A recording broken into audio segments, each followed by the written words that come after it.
Michael. He did play.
Looks to have an angle here. I'm wondering if he's going to take a gamble.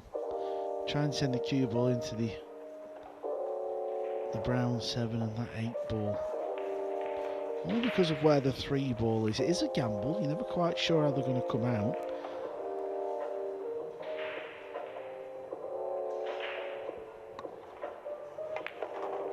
I think he did have a go off the second rail and he's missed them.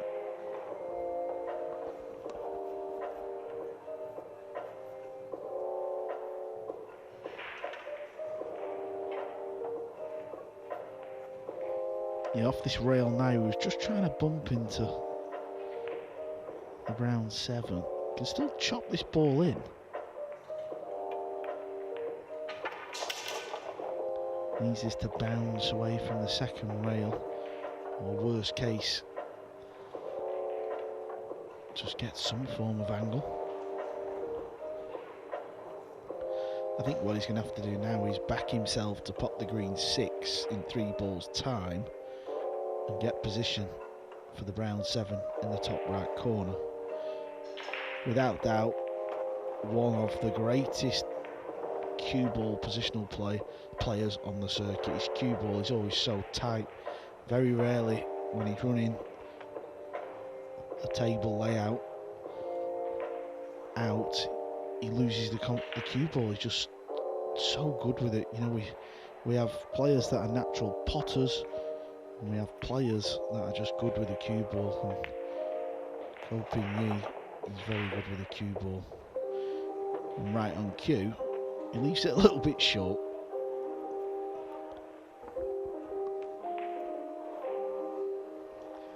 Don't let me down, Co. Get the cue ball in that little gap.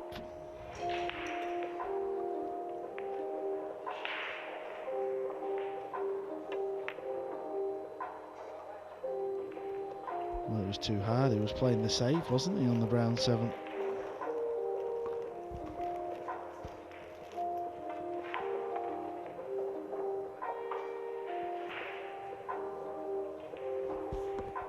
That miss come from just because he left the cue ball a little bit too low.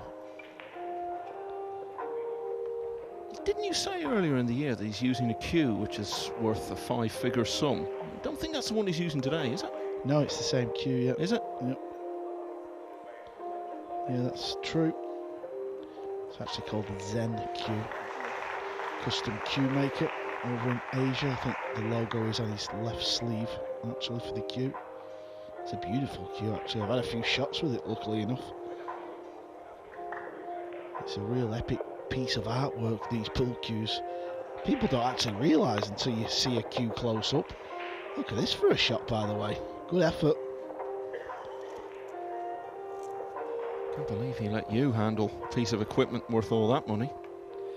Well, he won't be letting you, from what I've seen earlier on, having a sneaky Oh, practice. yeah, listen, that's not fair. You walked in, I hadn't missed a single ball. You put the camera on me. It was all different.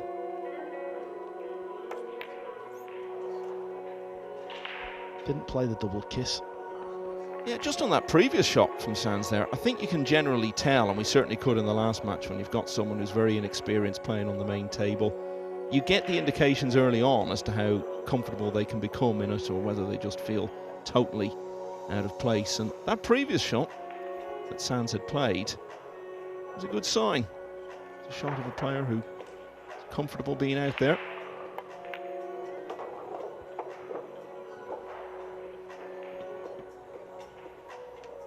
But it looks as though he's still going to lose the opening rack.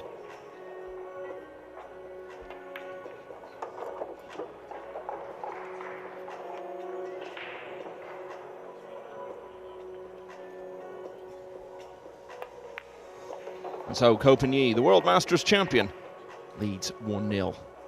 Colleen Varbanov on the hill at 8-4 against Ashik Nathwani, looking for one more to set up a match against the former US Open champion Jason Shaw.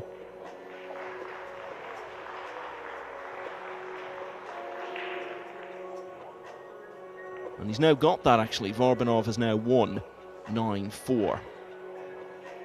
Jose Alberto Delgado is on the hill at 8-2 against Christian Grasser of the Netherlands. Karel Skaversky, veteran Pole, 5-2 up on Lorenz Hollenstein of Austria. Shane Van Bonen has taken rack 4 to go 2 clear once again against Reiner Shefka.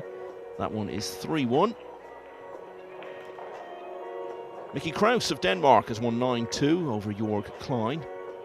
We'll play James Aranis of the Philippines in a very tough contest in the next round. Tobias Bongers, highly rated German, 4-1 up against Ruben Omar de Campo.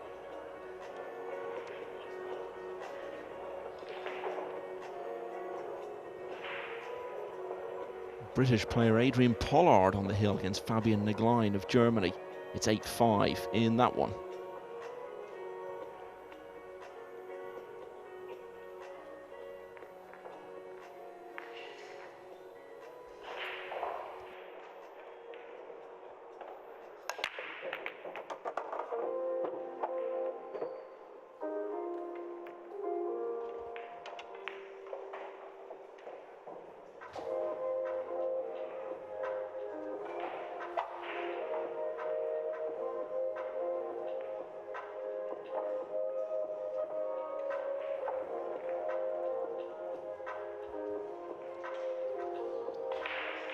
Copen, now 34 years of age, oldest of the 3 pool-playing brothers. Even if not, as I was saying earlier, any more the highest ranked.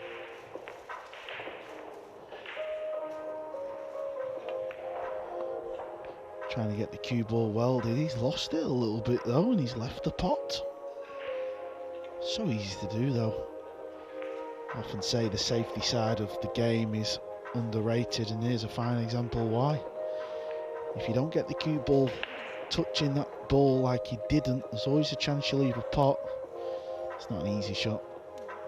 There's distance, it looks fairly straight as well.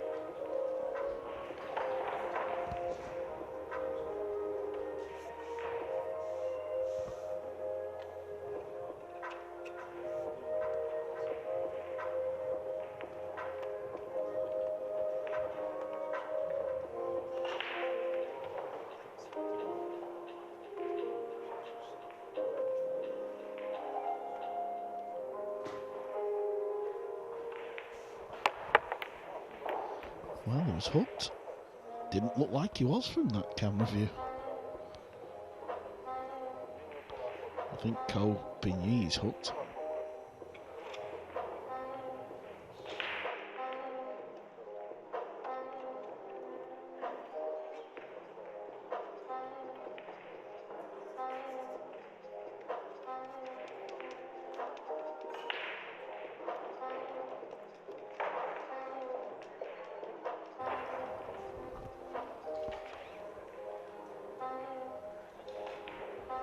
I think it's time for Copen to go airborne. He's got the short stick out as well. Yeah, there you see. A lot shorter than a regular playing cue. And the tip's very hard on a jump cue. That helps the cue ball fly into the air quick. Has he fluked it? It's close, you know. He has.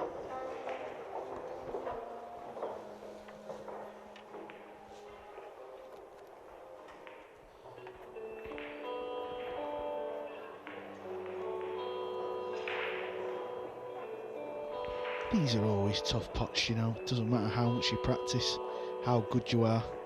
When you're behind the shot, cueing off the rail, always a tester, and you see the pros miss them from time to time. Yeah, always that bit harder when it's still the early stages of the match, and I've already been given a bit of a scare earlier in the day. A little more wary of everything.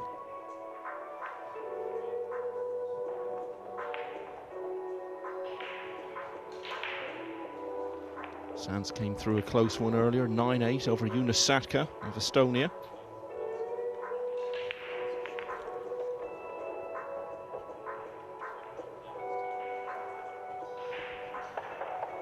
Can often be a feature of the early days of events with this format, Carl, that you don't actually see much of a crowd around the main tables like this, because there's nearly always some big story developing on some outside table and everyone goes to watch that, as we saw with Gorst. Yeah, it's a funny one really, because if you're watching obviously table 1 or table 2, you think, oh, there's nobody here, but there's actually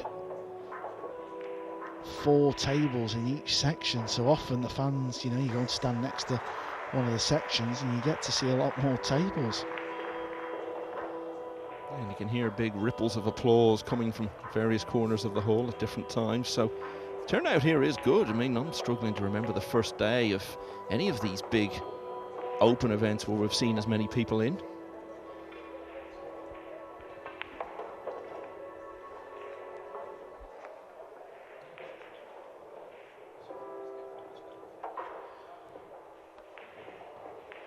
Well, Marcos has not took advantage of the opportunity he had here, and if you're not taking them chances, well, you're not going to beat these players. It's as simple as that. You've got to really take the game to them. Show them that you can play. Try and put them under pressure.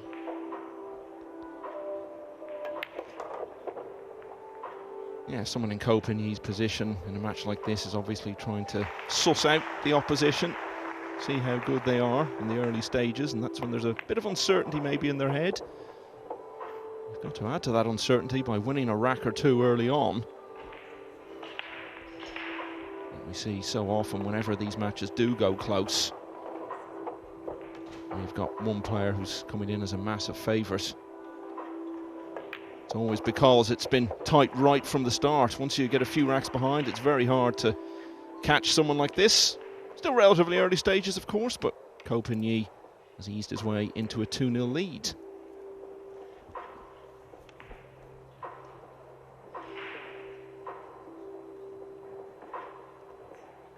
Still 4-2 for Shane van Boning against Reiner Schäfka. Van Boning, runner-up in this tournament last year.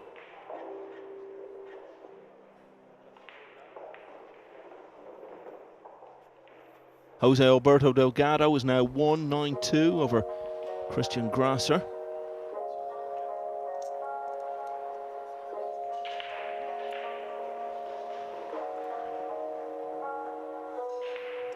And victory for Do Tae Kien of Vietnam, 9-5 over Marco Dorenberg. Goes through now to play Yonesuno Komito, who won earlier.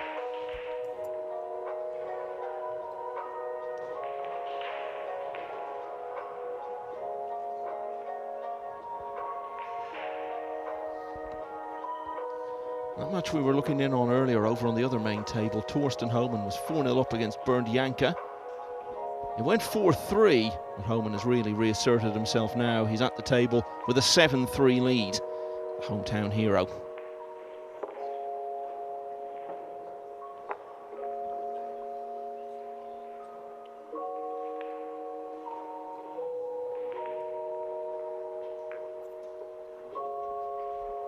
So This match is in the second round.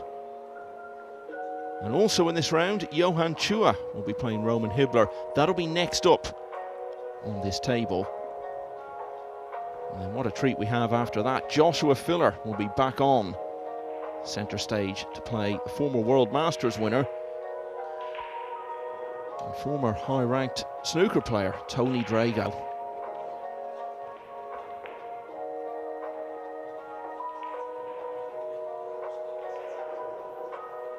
So, all effectively, basically going to plan for Copen so far. He breaks with a 2-0 lead.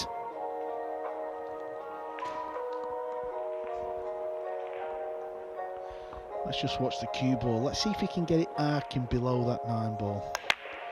Oh, there you see, right on cue. The rest of it will take care of itself. That is out of your hands. All you can do is hit the brake as good as you can. Watch the cue ball. Comes off the rail, arcs below the 9. That is what Francisco Sanchez Ruiz has been doing over the last 2 years. And it's brought him a lot of success.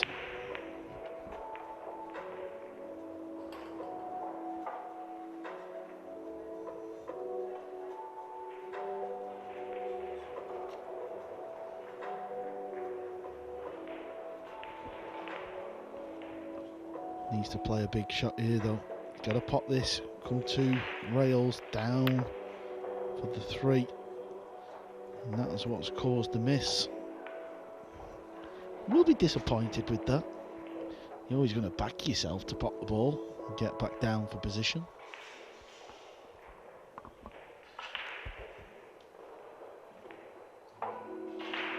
Seen it yet again, playing at pace from distance into these tighter pockets. It's a different game nowadays.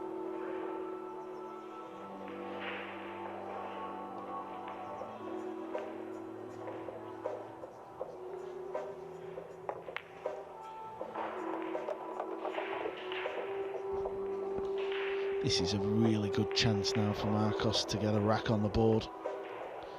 Not much work to do. Where the 7-ball is, you can just roll that ball in and play the 8 in the right centre pocket. So this is nice.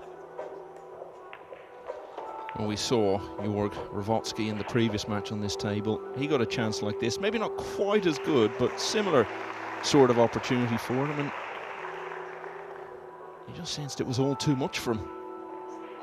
After that, Filler just completed the landslide. Sanz looks infinitely more comfortable than Ravotsky did as the outsider in that match a little earlier this afternoon.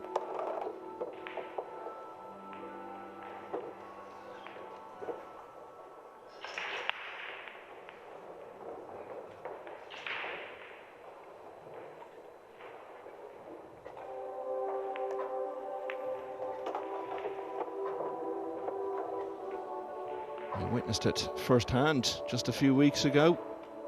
That memorable fortnight in Lugo when we had the Spanish Open and the World Cup, all just underlined how popular pool is becoming in that part of the world. Spain winning the World Cup for the first time last year, all the success of FSR, such high participation levels. Marcos Sanz is part of that, but he had a chance to win the rack there, Carl, and he's let himself down. Yeah, that was not pretty. Too much spin on the cue ball, didn't need to go crazy. Yeah, just tried to spin the cue ball around a lot. This is actually quite thin, so there's, he's not lost the rack just yet. Obviously, if he pots this ball. Oh, that's nice though. The players make them shots look very easy. They're not easy when you stood behind them. It's easy to hit the ball too thick, and sometimes you can actually miss the ball on the way through. And the cue ball hits the rail and then comes back and hits the ball. So that was a nice job from Copen. Talk very highly of him, but he's a cool operator. You always feel like when his name's in the draw, Michael, he's going to play some form of a part, isn't he? Yeah, and quite early on in this match, but you may just have seen the most significant rack of the whole contest, because Sanz had a chance there to get himself into the match and close to 2-1. Couldn't capitalise on it, and so Copen, not doing anything particularly remarkable, has eased his way into a 3-0 lead. Now also in this round, Wojciech Szewczyk is going along very nicely. The Pole is 6-2 up on the Dutch player Ivo Arts. Omar Al-Shaheen, former World Championship runner-up, has taken the first against Mats Shetna of Norway. Mateusz Sniegocki of Poland leading 3-0 over Welshman Marcel Price. And the long-established Japanese star Naoki Oi has taken the first rack against Alex Montpellier. Lucius Yap, former US Open finalist, former World Cup finalist, leading 3-1 against Anthony Braben, representing Cyprus. So that's all in this round. In the previous round, Torsten Homan now at the hill, on the hill at 8-3 against Bernd Janke.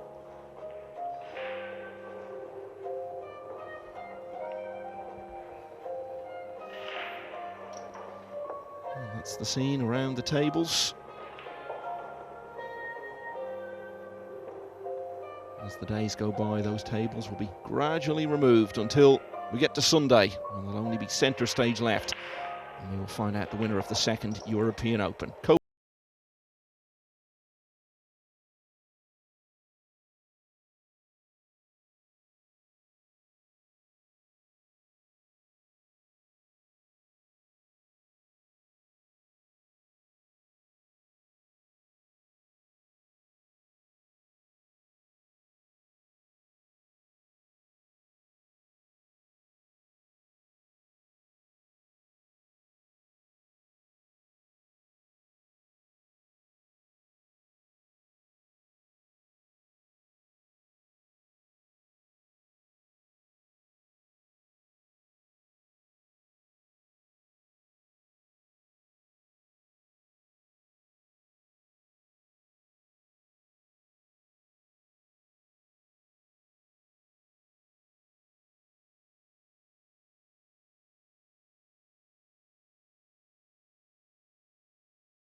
Bank, and he's left it on. And this is all exactly what Copen wants to see against a much less experienced opponent. Sanz has had a couple of chances now in the last two racks. He hasn't really got very far with either of them. And you can just see it's starting to take its toll psychologically on the Spanish player. Not hard to read the body language there at all.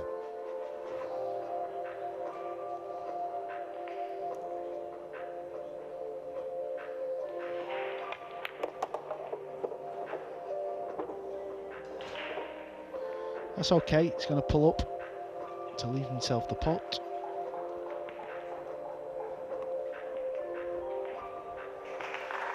Did so well to win the World Masters. Blitzed Jason Shaw 9-1 on the opening night, then beat Shane Van Bonen in the quarters. James Aranis in the semis, and then dominated the final against Eklund Kachi. And when you look, Carl, at the extended length of the matches, the number of close finishes we had, and the quality of the field, World Masters, always hard to win, but perhaps more so than ever in 2023. Yeah, I also think the fact that it seems to be a bigger event than ever, the fact that the top 14 ranked players are always going to be straight in now. You know, over the years there's been a few favourable invitations, it's fair to say. Now the clarity is there. You finish in the top 14 on the world rankings, you will be in the World Masters. Yeah, one of the two invites was Aranis, who was such a star of that tournament as well. So it really was a huge feat. Really firmly announcing his return to the global pool stage.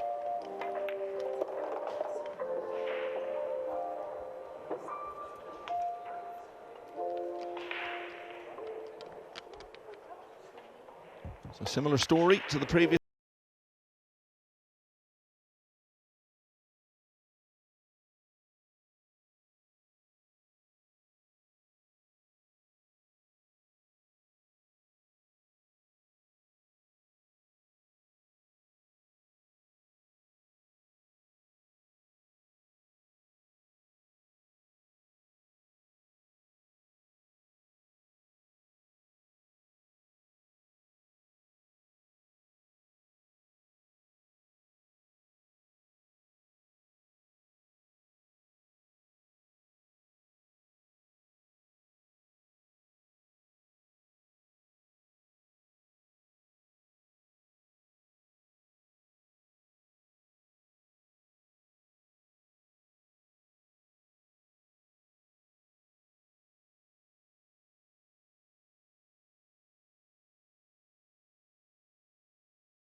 as this tournament progresses. This one not looking like one at the moment, though. 4-0 to Copen.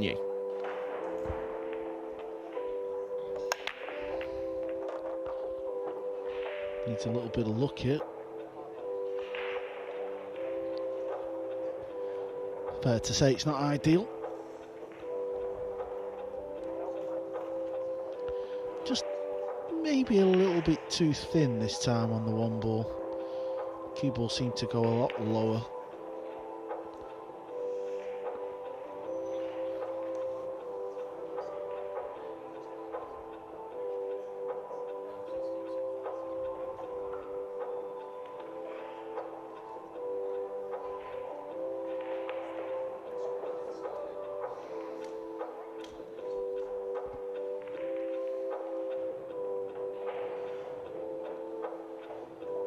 Be in Vietnam later in the year for the Asian Open. The first time it's been held as a full matchroom signature event. It was played in a different form, still a good field, around about this time last year in Singapore, and Copen won it. So he'll effectively be the defending champion.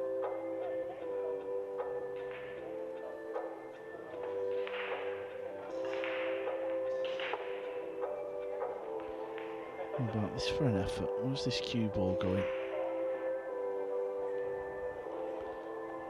It's not great.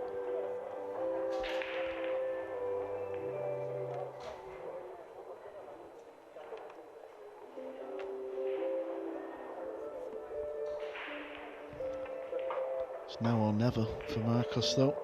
Couple of chances, couple of opportunities to win racks, easy chances as well.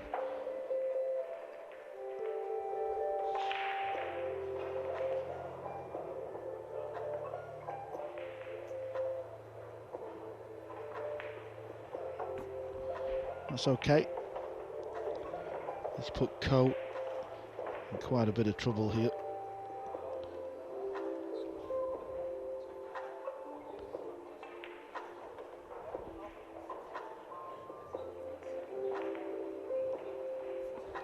Two rails into the two. Needs a bit of love.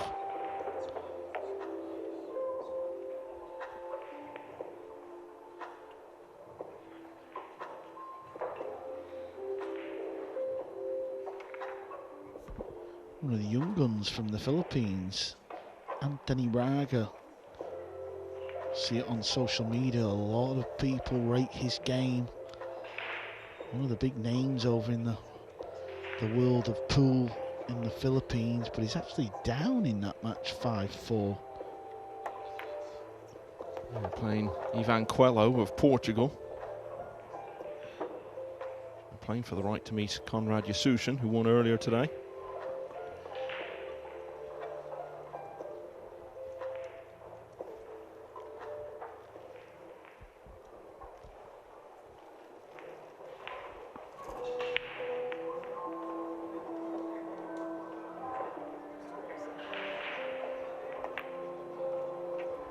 These are not good signs, and it's becoming an all too familiar story now in this match. Whatever confidence Sanz would have had about his own game, irrespective of his opponent coming into this, it's all gradually ebbing away. Yeah, quite unusual as well, Michael, because you would think after your first round win, things are going to get a little tougher, but it seems to be the opposite for Copen. Sanz clearly starting to fight some sort of internal mental battles. He returns to his chair. Someone like Copen will quite obviously pick up on something like that, and in turn it makes it a lot easier for him. Adrian Pollard still can't get over the line against Fabian Neglein in the previous round. German has pulled it back to 8-7. Pollard, I remember saying he got to the hill, must have been about 40 minutes ago. Is he someone you know well? I know you're one of the godfathers of the British pool scene. No, I think the fact that I've been out the game for so long, you know, there was a time where I used to show up to all the GB9 events. But it's just been so long. There's new British players coming through. We're actually lacking players from Britain. You know, you go back a few years, we had a wonderful stable of players winning big majors, going deep. Obviously, there was a time where there seemed to be 2 Brits in the Mosconi Cup for a while as well, but all seems to have vanished at the minute. There's a few players lurking. Maybe some of the snooker players, you know, if they're a bit low on the rankings, they might start giving it a go, because obviously it's a cue sport. And the bigger Nineball gets, that's going to become more appealing. Most of the snooker players we've seen trying their hand at pool have been very well established. Stuart Bingham will be making his bow tomorrow. We saw Judd Trump, Gary Wilson as well, of course, but we've also seen David Lilly, who's much further down the rankings. So I think as more and more tournaments are added, definitely a lot of the lower ranked snooker players are going to look at it and think, well, it could be an opportunity for me to supplement my prize money at the very least.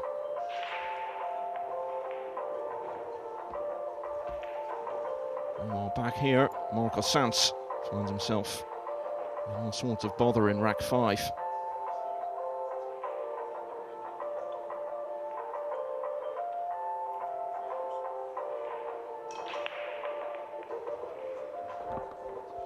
Two rails, hit the 5, and hope it's your day.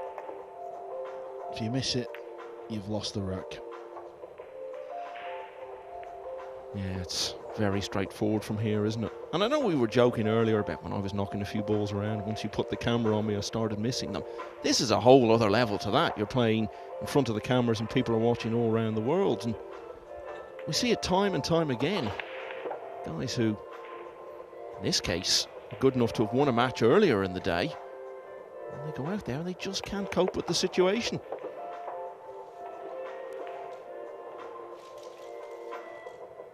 It must be so frustrating, because I'm sure these players watch a lot of our broadcasts and see the top players dominating matches and winning tournaments, and they must sit there thinking, I can do that.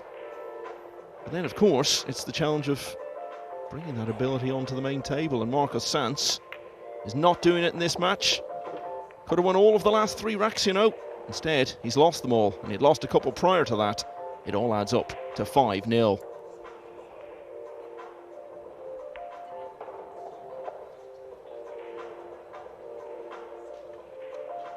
So this is round 2. Also in this round, American Hunter Lombardo has taken the first 2 racks against Pier Francesco Garcia. Lombardo playing a lot of pool this year, targeting a place in the Mosconi team. Wojciech Szewczyk 6-4 up on Evo Arts. Omar Al-Shaheen now leading 3-1 over Mats Shetner. Mateusz Sniagotsky 5-0 up against Britain's Marcel Price. Miyuki Oi has pulled away to 3-1 over Alex Montpellier. Max Lechner, highly rated and very experienced Austrian player, lost the opener to Benjamin Belhassan. Lucius Japp 4-2 up on Anthony Braben. Moritz Neuhausen with a 2-1 lead against Ricardo Gutjahr in an all-German encounter.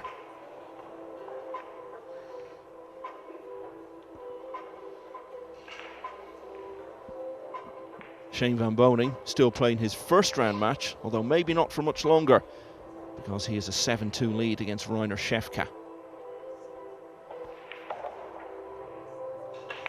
And the winner of that will play Mark Vidal Clarimont or So Soa, a Korean player who we've seen in a couple of these matchroom events already this year, had some notable wins in the Premier League. And she's got a chance of winning that one as well. She's only one behind at 5-4.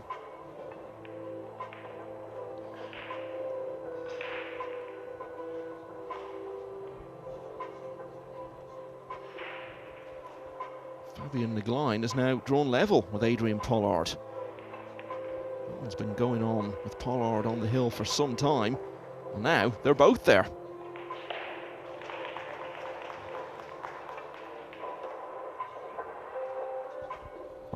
Yeah, we're just waiting for the referee to rack the balls. He's currently on table 2, just getting their match started. I think he's waiting for confirmation from the tournament director if that match can start. So once that starts, he will hop over here and rack the balls.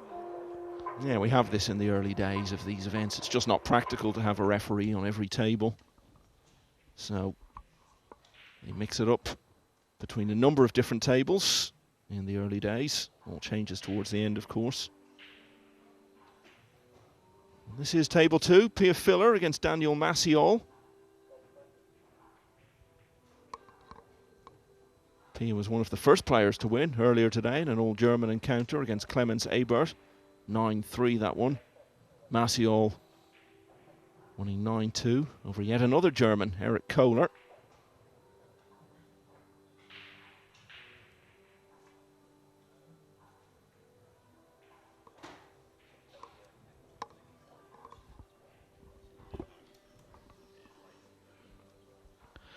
It's going to be a tough match for Pia.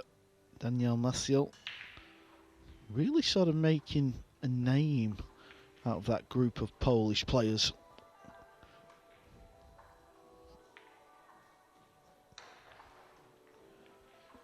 Yeah, this was a very good tournament for the Poles last year. 3 of them got to the quarter-finals. One of those, Mieszko Fortunski, was a rack away from going further. Just bowing out in a hill finish to Jose Alberto Delgado. Mateusz Niagotsky and Konrad Jusashin, the other Poles to make it to the last 8, 12 months ago in Fulda.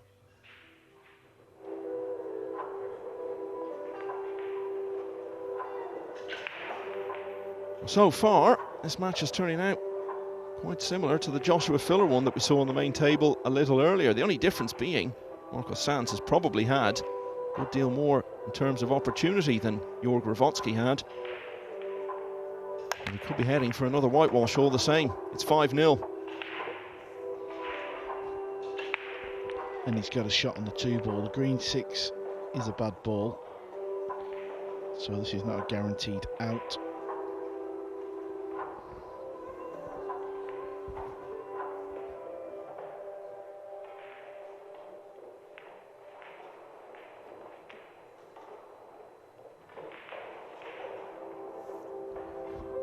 But it's these racks where he will have identified his opponent. He's not at the top level of the sport of 9-ball, so he might take a bit of a gamble. He's 5 racks up. Could play a bit of a showboat shot.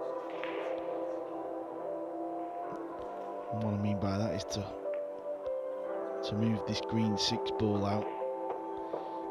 The 5 ball, the purple 5, is in the middle of the table. And if he pops that into the left centre pocket, he would have an angle to come into the cluster, the 9 and the green 6. I think that's going to be his plan.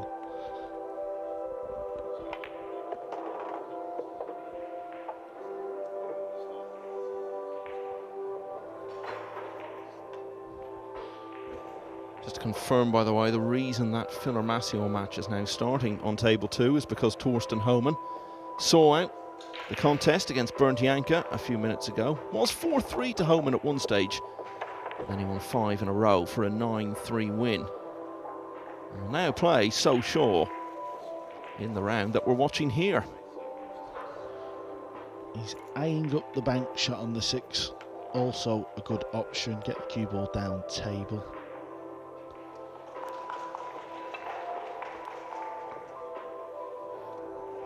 I think he's got to do that because he don't have as wider angle as he would have liked as well.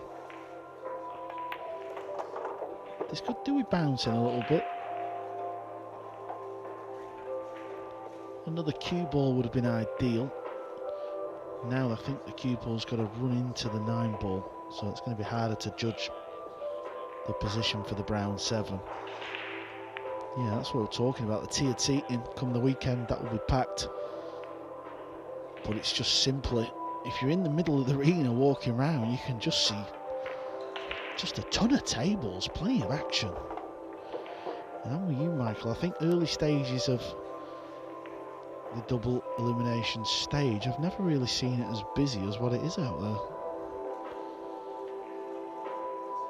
Yeah, he made the bank and lost the cue ball.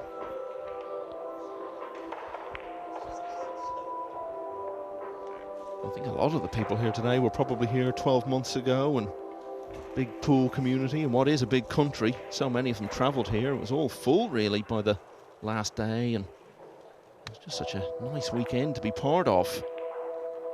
here in Fulda. Lovely town, nice places to go and eat nearby. I'm sure it's something people have been looking forward to for the last 12 months, the chance to come back here.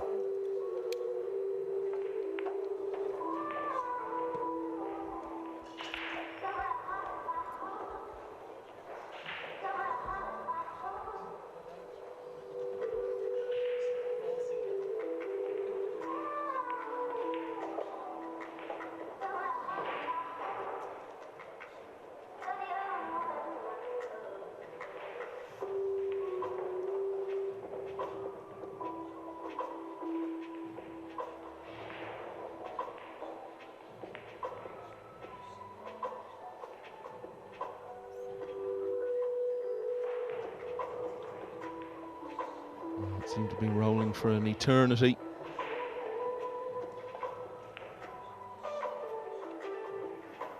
And clearly hit the 8 first.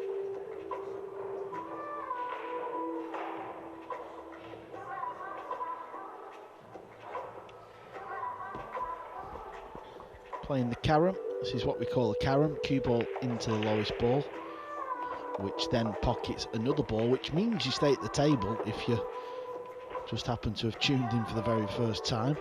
You always have to hit the lowest ball first in 9-ball. If another ball goes in, you stay at the table. If the 9-ball goes in, you win the rack. 9-ball probably about to go in here. Marcos Sanz, clearly a capable player. As I say, he won a match earlier today, but he's not bringing any of it to bear here at all. And Copen now leads 6-0.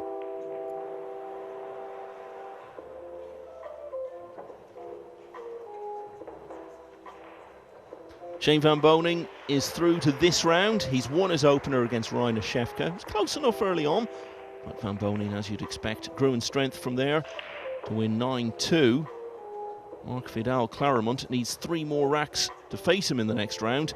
He's now leading 6-4 over Soa. In this round, Pier Francesco Garcia has won the 3rd rack to close the 2-1 down against Hunter Lombardo. Wojciech Szewczyk looking for a couple more against Evo Arts. It's 7-4 in that one now. Omar El Shaheen 4-1 up on Mats Shetner. Mateusz Sniagotsky, who played Shane Van Boning in the quarter-finals here 12 months ago, cruising along at 6-0 up against Welshman Marcel Price. Alex Montpellier has got back to 3-2 down against Noyuki Oi. And Lucius Yap pulling away a bit against Anthony Braben, 5-2 in that one. And Max Lechner 2-1 up on Benjamin Belhassan. Some close ones going on elsewhere. Not here at all. 6-0 to Co.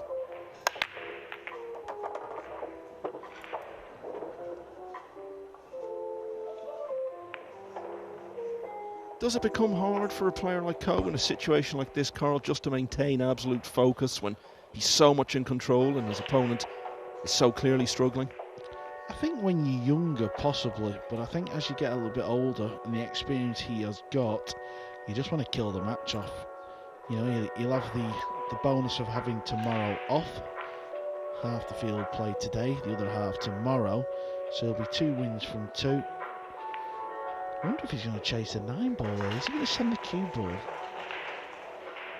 or the 2-ball into that little gap? I'm not saying it's an ideal shot to play, but maybe the scoreline will tempt him. Cue ball into the gap. He has, you know. Didn't quite get it right, but that's what he attempted. I think if the scoreline was, let's say, 6-6 against a formidable opponent, he may not have played that shot.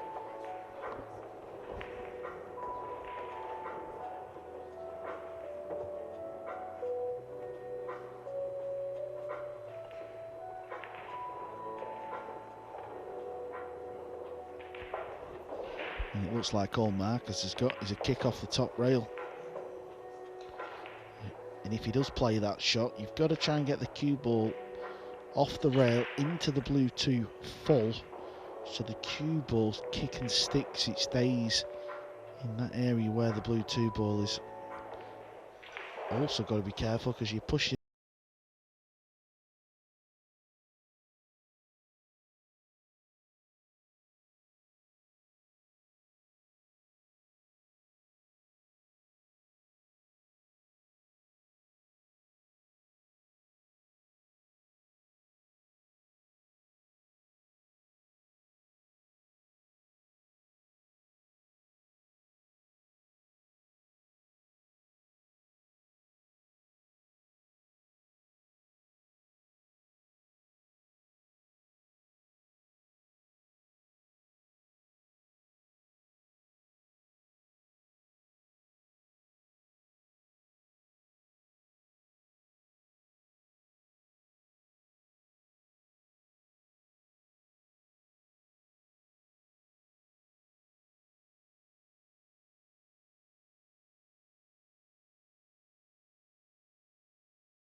outrageous to get 2 flukes like that in the same rack, but I don't think anyone will begrudge him that in the circumstances.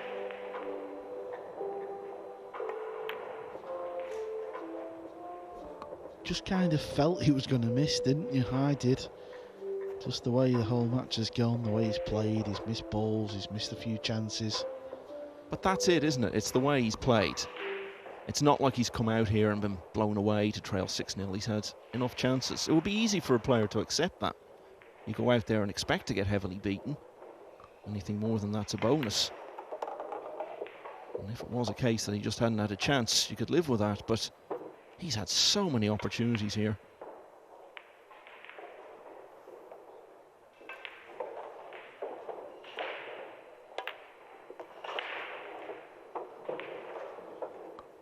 Copen is not blowing his opponent away with a relentless performance.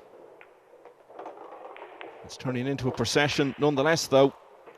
He was really handed that one. So 7-0 now to Copen, and we could be heading for our second whitewash in a row on this main table.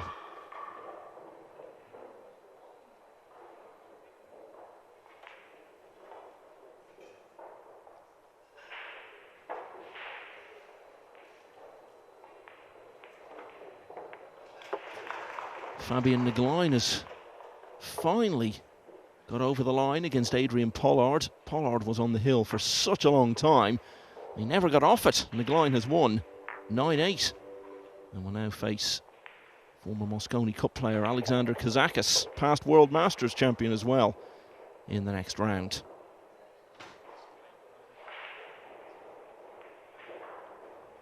And that indeed is the round we're watching here at the moment.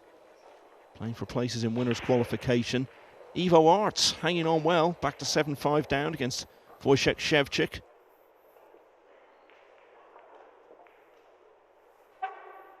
Francesco Candelo of Italy has won the opener against Aydin Pikniac, who we saw playing for Bosnia and Herzegovina in the World Cup a few weeks ago. Moritz Neuhausen, who was in the final of that with Germany, is level at 2-2 with his compatriot Ricardo Gutjahr.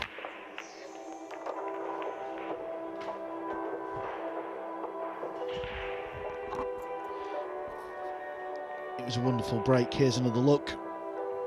Watch the arc in the cue ball. Always seems to be a sign of a good break where you pop the one into the side pocket. Work to do. Where do you push out to here? After the break, the very next shot, player has the option of a push out, which means he has to call it. You know, he has to let his opponent know he's playing the push, so just say push, push out.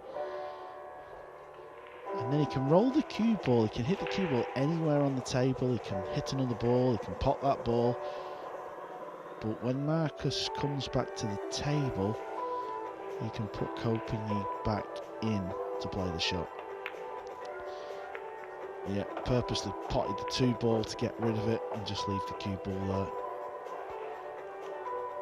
I think Copen has seen enough in this match, he knows he's not going to lose. It's just a case of trying to get the job done, get out of there, and relax for a day. Day off tomorrow for Co. Yeah, and at the moment, assuming he does get through, it looks as though he'll play Omar Al-Shaheen, most likely. Al-Shaheen's still got a bit to do. He's in command at 5-2 against Mats Sjetner of Norway.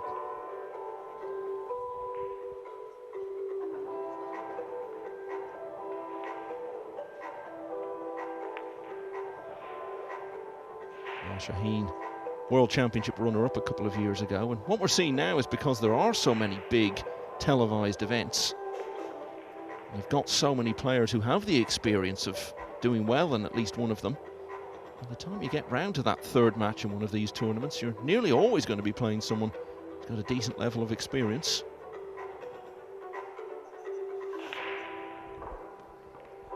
So it shall prove again in that case if Al-Shaheen gets through.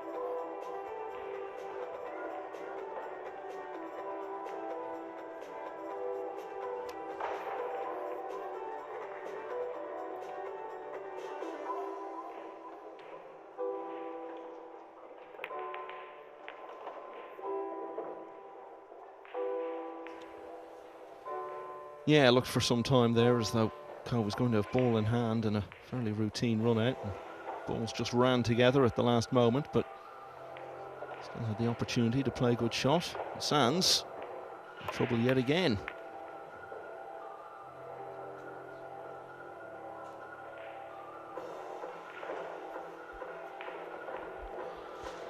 It's an awkward little pot, this. Quite thin. The angle that the three ball's going towards the pocket, and he can't cheat the rail.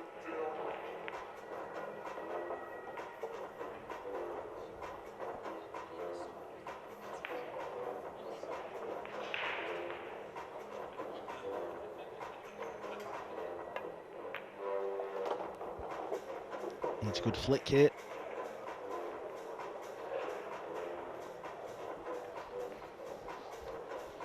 Like you say, it's not been clinical, Co, has it? It's been a little bit scrappy in parts.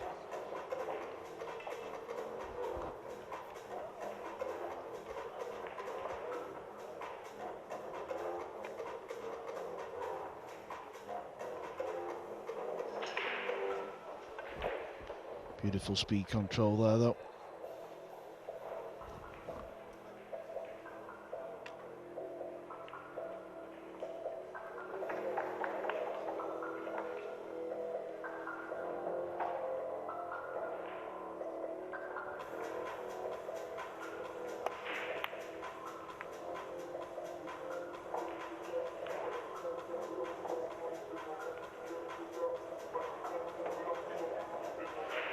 Copen, 2015 world champion.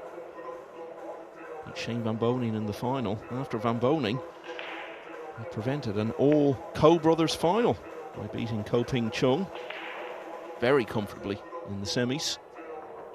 15 was such a massive year for Copen. Was a part of the winning team in the World Cup that year.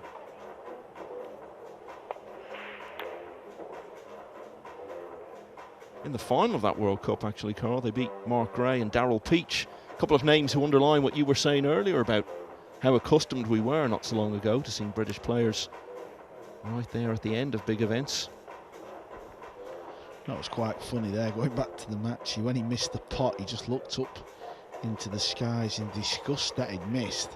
As he walked back to his chair, he didn't realise until he sat down where the cue ball had finished.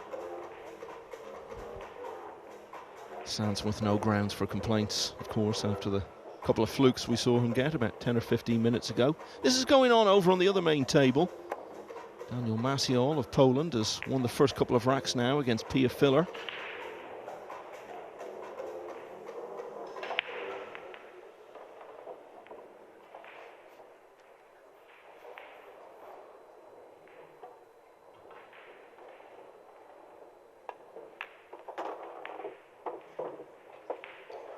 Bad miss from Pia Filler. She played her husband, of course, Joshua, in this event last year. Last time I looked, the match has been watched back something like 1.2 million times online. I think it's more than that, mate. I think it's up to 10, 11, maybe even more now. On the Matchroom YouTube 10, channel. 11 million? Yeah, I think wow. It may be even a little bit higher. Yeah.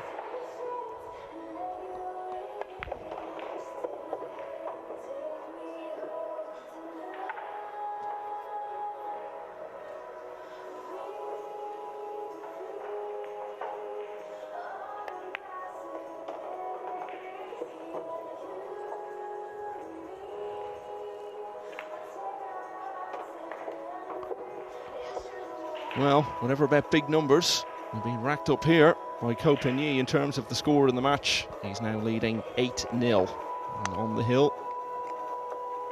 It's 16 million now. It doesn't seem like that long ago that I was looking at it and thinking, wow, it's had 1.2 million.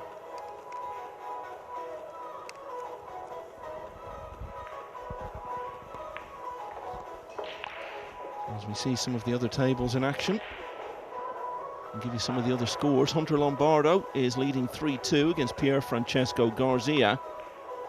The winner of that could play the defending champion Albin Ocean in the next round. Ocean is just starting against Panagiotis Sopolitius. Wojciech Szewczyk has won 9-5 over Evo Arts to get through to winners qualification. Omar Al-Shaheen now leading 5-3 against Mats Shetna. Mateusz Sniagotsky, quarter-finalist here last year, 7-0 up against Marcel Price. Naoki Oi leading Alex Montpellier 5-3. Max Lechner now has a 4-1 advantage against Benjamin Belhassen. Aloysius Yap closing in on victory 7-2 over Anthony Braben. And Moritz Neuhausen is pulling away 5-2 now against Ricardo Gutjahr. Copen just needs one more.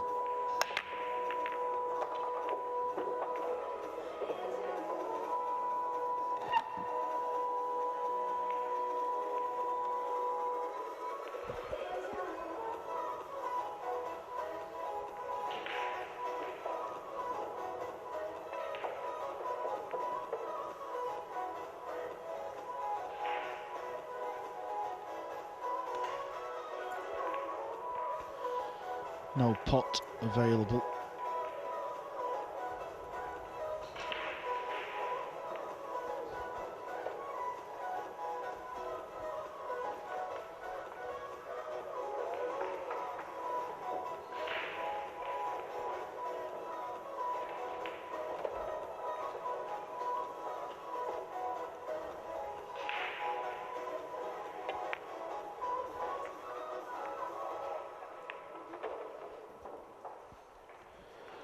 Okay, can Marcos, can he win a rack? It's never nice being beaten 9 racks to 0. Not saying 9-1 looks any better, but might make him feel a little bit better out there. Yeah, for sure, but I think what we're seeing with him when he gets these opportunities, and we saw it to a lesser extent with Rozovsky earlier, is the idea of winning a rack. It's been so elusive so far in the match. Part of him must be thinking, just impossible for me to do this. It's such a psychological mountain to overcome. It's a decent start.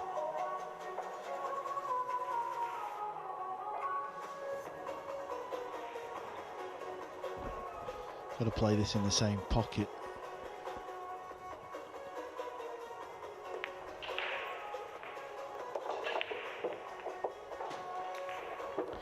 Yeah, he wanted the cue ball to bounce another 1.5 foot off that rail. That would have made this shot very easy to get on the purple 5. Now he's got to do a bit of work with the cue ball. He's got to get the cue ball moving. That makes the pot a little tougher.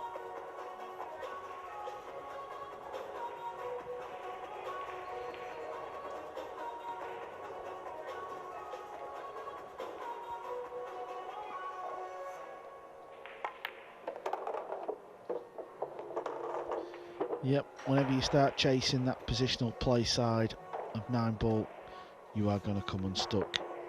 And that's been the story of this match for me, Michael. He has just lost the cue ball too many times, been chasing the rack, missed balls. Copen he's not played anywhere near the level he can play, but that often is the case when you play someone who you feel is a little bit weaker than yourself. Also similar then to the previous match we saw on the main table. With Jörg Hravoski though, you sensed he never settled. The real pity for Marcos Sanz is that when he took to the table and played some of his early shots, he looked like someone who was comfortable being out there. Then you start to miss one or two, lose the cue ball a few times as you say, and you could see how Marcos Sanz just ravelled psychologically. He was in his chair, rubbing his forehead, pulling all sorts of facial contortions.